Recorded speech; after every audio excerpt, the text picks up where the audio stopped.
ঈদ মোবারক, ঈদ মোবারক, ঈদ মোবারক।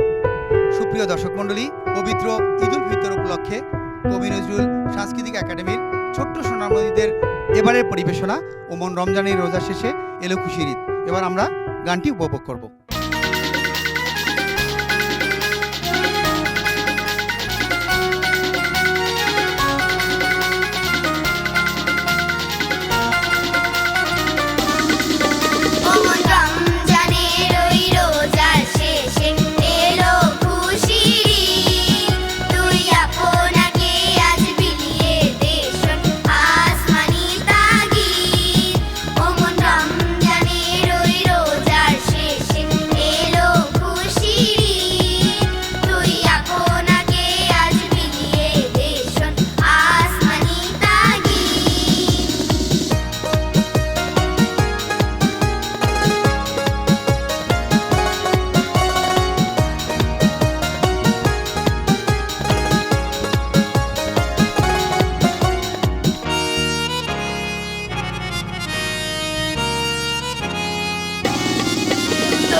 দর্শক মণ্ডলী, আপনাদের পবিত্র মাহে রমজানের শেষে ঈদের আগে আমরা যে গানটি শুনে অভিভূত হই, জাতীয় কবি কাজী নজরুল ইসলামের সেই গানটি ওমন রমজানের রোজার শেষে এলো খুশির ঈদ, যেটি পরিবেশন করলো কবি নজরুল সাংস্কৃতিক একাডেমির ছোট্ট সোনামণিরা। নিশ্চয়ই আপনাদের ভালো লেগেছে। এবারে সেই একই গান ওমন রমজানের রোজার শেষে এলো খুশির ঈদ, এই গানটি এবারে কবি নজরুল সাংস্কৃতিক একাডেমির যেই ছোট্ট সোনামণিরা স্পোকেন ইংলিশ শিখছে তাদের কণ্ঠে ইংলিশে শুনুন।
প্রিয় দর্শক মণ্ডলী, আমরা অনুষ্ঠানের প্রায় শেষ পর্যায়ে এসেছি। সবাইকে পবিত্র ঈদুল ফিতরের শুভেচ্ছা। সবাই ভালো থাকবেন, সুস্থ থাকবেন। সবার জন্য ঈদ মোবারক, ঈদ মোবারক, ঈদ মোবারক।